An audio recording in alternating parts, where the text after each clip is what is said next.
छात्राओं, आज हमें रमेश दत्त शर्मा लिखी जरा प्यार से बोलना सीख लीजिए इस कविता के बारे में हमें जानकारी लेनी है। तो पहले हम कवि का परिचय लेते हैं। रमेश दत्त शर्मा जी का जन्म है 1939 जलेसर उत्तर प्रदेश में और उनका मृत्यु है 2012। शर्मा जी 50 वर्षों से पत्र पत्रिकाओं, रेडियो और टीवी के माध्यम से वैज्ञानिक दृष्टिकोण का प्रचार प्रसार करते रहे हैं। आपको विज्ञान लेखक में दर्जन से अधिक पुरस्कार मिल चुके हैं।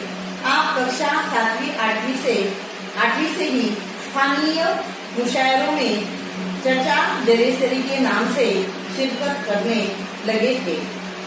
प्रस्तुत कविता में कवि ने यहाँ पर हमें बताया है कि प्रेम से बोलना सीख लो, सही समय पर बोलना सीख लो। बोलने से पहले विचार करना। किसी की ऐसी आदत होती है कि विचार किए बिना बोलते हैं और जिससे क्या होता है, किसी के मन को ठेस पहुंचती है, उसका मन दुखी होता है। तो इस तरह हमें नहीं करना चाहिए। हमारी जिह्वा पर आत्मनियंत्रण रखना आवश्यक है और मधुभाषी होना, इन गुणों को अपनाने के लिए इस कविता में जो शब्द कवि ने हमें बताए हैं वह हमें प्रेरित करते हैं। आपका यह मानना है कि हमेशा होठ सीकर नहीं बैठना चाहिए, उचित समय पर हमें बोलना चाहिए। किसी की आदतें ऐसी होती है कि वह होठ सीकर बैठते हैं, लेकिन ये भी उचित नहीं है, क्योंकि सही वक्त पर सही समय पर मशवरा देना, सलाह देना, बातें करना यह आवश्यक है। चलो तो अब कविता की ओर हम बढ़ते हैं।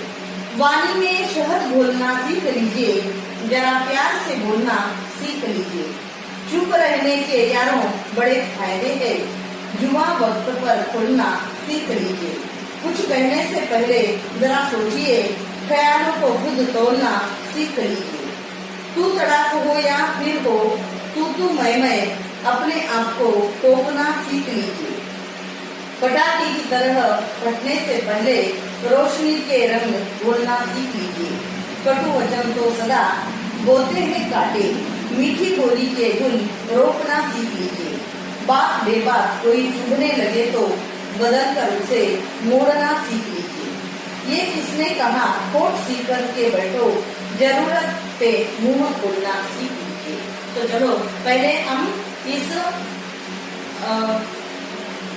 पंक्तियों का अर्थ समझा कर लेते हैं। वाणी में शहद घोलना सीख लीजिए, जरा प्यार से बोलना सीख लीजिए। चुप रहने के यारों बड़े फायदे हैं, जुबां वक्त पर खोलना सीख लीजिए। कुछ कहने से पहले जरा सोचिए, ख्यालों को खुद तोड़ना सीख लीजिए। तू तड़ाक हो या फिर हो, तू मैं, अपने आप को टोकना सीख लीजिए। तो इन पंक्तियों में कवि ने हमें बताया है कि हे मानव, शहद जैसा मीठा होता है, खाने को वह मीठा लगता है, उसी तरह तुम्हारी वाणी भी तुम मीठी रखो और अपने वाणी में शहद जैसी मिठास घोलना सीखो। अर्थात तुम मधुरभाषी बनो। तुम जब दूसरों के साथ बात करते, एक दूसरों के साथ जब बात करते हो तो प्यार से बोलो और जब भी आवश्यकता है तभी बोलो। अनेक अवसरों पर आवश्यकता बोलने की नहीं होती है, लेकिन हमारी बुरी आदत होती है कि हम वहाँ पर अनप शनप कुछ बातें बोल बैठते हैं। तो ये ठीक नहीं है।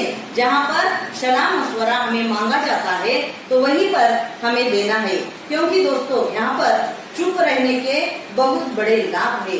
क्योंकि अनप शनप बातें करने से हमारी जो ऊर्जा है वह ऊर्जा निकल जाती है और यह ऊर्जा है व्यर्थ की काम में लग जाती है। तो ये ऊर्जा हमें बचाना है और ये बची हुई जो ऊर्जा है या जो बचा हुआ हमारा ये समय है, यह हमें किसी अच्छे कार्य में, सकारात्मक कार्य में हमें लगाना चाहिए। और यहाँ पर किसी को कुछ कहने से पहले हमें विचार करना चाहिए। आदमी बोलते चला जाता है, यह कभी विचार नहीं करता कि मेरे बातों से किसी का मन दुखता है, किसी को क्या लगेगा। ये कभी भी वह सोचता नहीं है लेकिन हमें यहाँ पर कवि ने बताया है कि शब्दों को तोलने की आदत बनाओ, क्योंकि तुम्हारे जो शब्द है वह शब्द किसी का मन दुखा सकते हैं। क्योंकि हमें मालूम है जो तलवार से लगा हुआ घाव है वह घाव देर से भर जाता है, किंतु आपकी वाणी में अगर कटुता हो तो वह घाव कभी नहीं भरता है। और समय असमय हमें ये जो वाणी का मिला हुआ घाव है यह याद आकर मन को दुख पहुंचाता है, आंखों में हमारे आंसू ला देता है। इसीलिए यदि बातचीत करना है तो वह वाणी में मिठास रख के बातचीत करो। हमारे एक दूसरों के साथ वैचारिक मतभेद होते हैं, जैसे एक सहेली का दूसरी सहेली के साथ, या बच्चों का माँ बाप के साथ, छात्राओं का अध्यापकों के साथ वैचारिक मतभेद तो होता है।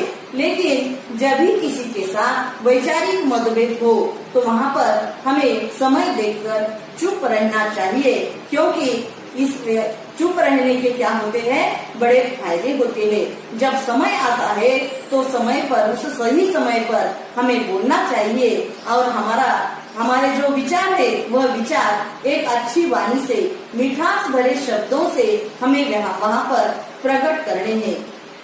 किसी को अगर हमें काम देना है तो वह काम देना है तो मिठास भरी बातें कहकर अगर उसे हम काम देते हैं तो सामने वाला आदमी भी बहुत अच्छी तरह से वह काम देता है। कक्षा में भी देखो छात्राओं, जब तुम्हें हम काम देते हैं और मीठी बोली में आपको बातें करते हैं और आपको काम देते हैं तो आप तुरंत उस काम को पूरा करके लाकर हमें देते हैं। तो ठीक है छात्राओं, यहाँ पर हम रुकेंगे और जो उर्वरित कविता है वह कविता हम कल पढ़ेंगे।